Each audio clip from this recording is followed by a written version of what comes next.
बारह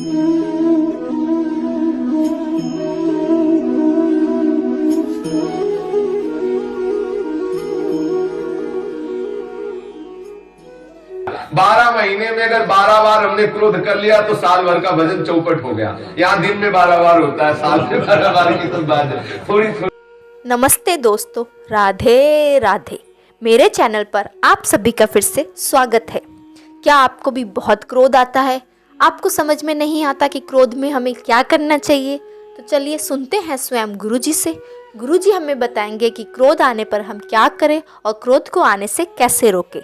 चलिए सुनते हैं स्वयं गुरुजी से। 1 महीने डट के भजन करे और किसी कारण से एक बार कस के क्रोध कर ले तो 1 महीने का भजन खत्म हो जाता है। 1 महीने का भजन निष्प्रभावित हो जाता है। 12 महीने में अगर 12 बार हमने क्रोध कर लिया तो साल भर का भजन चौपट हो गया। यहाँ दिन में 12 बार होता है, साल में 12 बार की तो बात है। थोड़ी थोड़ी देर में नाराजगी आ जाती है।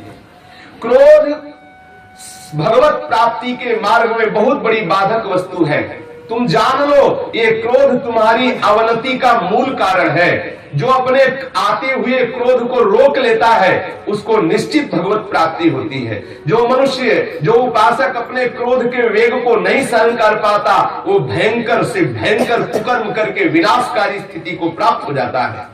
इस जगत में क्रोध के कारण लोगों का नाश होता देखा गया है। इसलिए उपासक को कभी किसी पर क्रोध नहीं करना चाहिए। क्रोधी मनुष्य भयंकर से भयंकर पाप कर सकता है। क्रोध के वशीभूत उपासक अपने गुरुजनों की हत्या भी कर सकता है। क्रोध से भरा हुआ पुरुष कठोर वाणी के द्वारा अपने गुरुदेव की अवहेलना भी कर सकता है। क्रोध बड़े से बड़े सम्माननीय का अपमान भी करा देता है, ऐसा हमने देखा है। क्रोधवश अपने अबद्ध गुरुजनों की भी हत्या कर सकता है जो क्रोधी जन है। क्रोधी कोई भी गंदा से गंदा कार्य कर सकता है। क्रोधवश अवध पुरुषों की हत्या कर सकता है। क्रोधवश मानो न जाने क्या क्या कर सकता है। इन दोषों को देखते हुए जब उपासक के हृदय में क्रोध प्रकट हो तो तत्काल मौन हो जाए और वहां से हट जाए। जिस जगह से क्रोध प्रकट हो रहा है चुपचाप सह जाए। क्रोध सहने में ही कल्याण है। क्रोध आएगा तो हमारे हृदय को जलाएगा और जो उस क्रोध की जलन को सह जाएगा वो पवित्र हो जाएगा, वो भगवान का प्यारा बन जाएगा। क्रोध करने वाले पुरुष के प्रति जो बदले में क्रोध नहीं करता, वो अपने को और दूसरों को भी महान भय से बचा के परम कल्याण करने वाला बन जाता है। यदि मूर्ख एवं असमर्थ मनुष्य तुम्हें क्रोध दिलाने की चेष्टा करें तो तुम बलवान बनो, उनकी बातों पर मुस्कुराओ और क्रोधित मत हो, गुस्सा मत करो। क्रोध करोगे तो आपका भजन नष्ट होगा।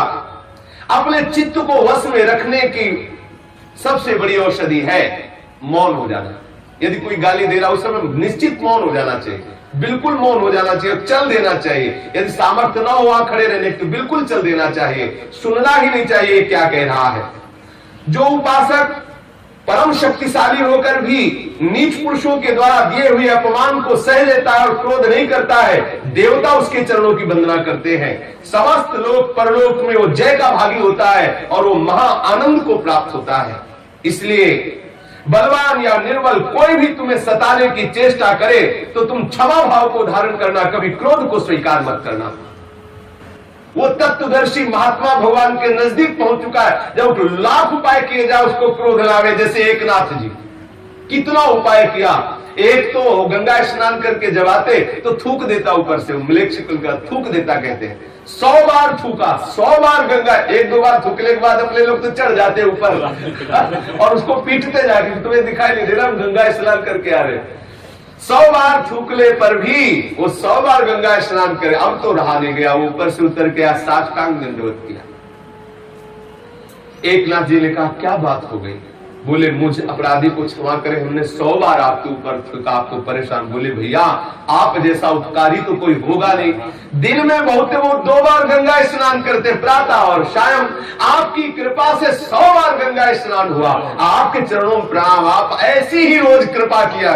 अब बोलो क्रोध की कई जगह है, कई क्रोध की जगह। आज की वीडियो में बस इतना ही। गुरुजी के ऐसे सुंदर प्रवचनों को और सुनने के लिए वीडियो को लाइक करें और चैनल को जल्दी से जल्दी सब्सक्राइब करें। राधे राधे।